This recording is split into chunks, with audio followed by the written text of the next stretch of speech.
Hello student. তো দেখো, আজকে আমরা শিখব ইম্পারেটিভ সেন্টেন্স।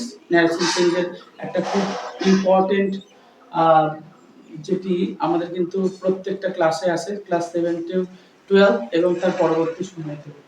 তো আজকে আমরা যে ইম্পারেটিভ সেন্টেন্সটা পড়ব তার বাংলা অর্থ হলো অনুজ্ঞাসূচক বাক্য। অর্থাৎ এখানে আদেশ, অনুরোধ, উপদেশ, প্রস্তাব এগুলো কিন্তু বোঝাবে। তো এরকম কোনো বাক্য যদি থাকে সেটাকে আমরা ডাইরেক্ট থেকে কিভাবে ইনডাইরেক্ট স্পিচে পরিণত করব সেটা কিন্তু আজকে আমরা পুরোপুরিভাবে বুঝবো। চলো দেখি নিয়মটা কি লেখা আছে। রিপোর্টিং ভার্ব যদি সেড বা সেড টু এর থাকে তার পরিবর্তে কি বোঝাবে?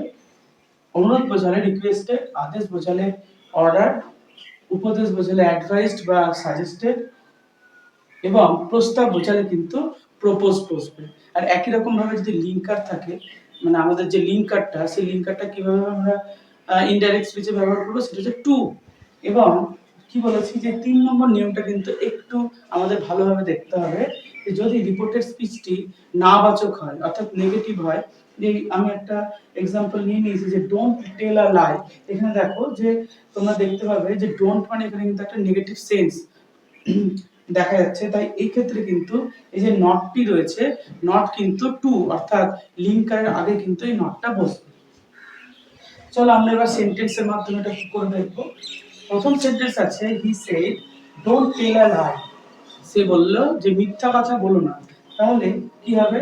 এখানে সে কি করছে? সে কিন্তু এই যে ডোন্ট টেল আ লাই এটা কিন্তু সে অ্যাডভাইসড করছে। তাহলে সেই যে যেটা এখানে কি বসবে? অ্যাডভাইস। এবং আমি কি বললাম লিঙ্ক হিসেবে কিন্তু টু বসবে, কিন্তু রিপোর্টেড স্পিচ এখানে হচ্ছে কি আছে না নেগেটিভ থাকায় এই যে নটটা সেটা কিন্তু লিঙ্কারের আগে বসবে। ঠিক আছে, তারপরে টু বসিয়ে ভার্ব বসিয়ে তারপরে যা আছে তাই বসবে। ঠিক পরের নিয়মটা আমরা দেখব যে the boy said please give me a pen. তো দেখো রিপোর্টেড স্পিচে প্লিজ আছে, আর এই প্লিজ থাকা মানে কিন্তু কোন সেন্স এখানে আমরা দেখতে পাচ্ছি সেটা কিন্তু রিকোয়েস্টেড দেখতে পাচ্ছি। তাহলে একই রকম ভাবে আমরা লিখব দা বয় সেড, তুলে দিয়ে এখানে লিখব রিকোয়েস্টেড। এবং এখানে আমরা দেখব যে রিপোর্টেড স্পিচ কিন্তু কোনো রকম ভাবে কোনো নেগেটিভ কোনো সেন্স নেই বা বাক্য নেই, সেই জন্য এখানে কি করব নেগেটিভ ওয়ার্ড না থাকায় এখানে আমরা লিঙ্কার হিসেবে টু বসিয়ে দেব এবং কি আছে তারপরে ভার্ব বসিয়ে দেব গিভ। এবং এখানে দেখো মিটা এখানে কাকে বোঝাচ্ছে? দা বয় সেড, মানে ছেলেটি বলল। তাহলে কিন্তু তাকে আমাকে পেন দাও, তাহলে এখানে আমি বলতে কিন্তু এই ছেলেটিকে বোঝাচ্ছি। তাই এখানে হি, সরি এই হি কে বোঝাচ্ছে, তাই হচ্ছে গিভ। ছেলেটিকে বোঝানোর জন্য এখানে গিভ এ হি। আশা করি তোমরা ইম্পারেটিভ সেন্টেন্সের এই ভাগটি বুঝতে পেরেছো।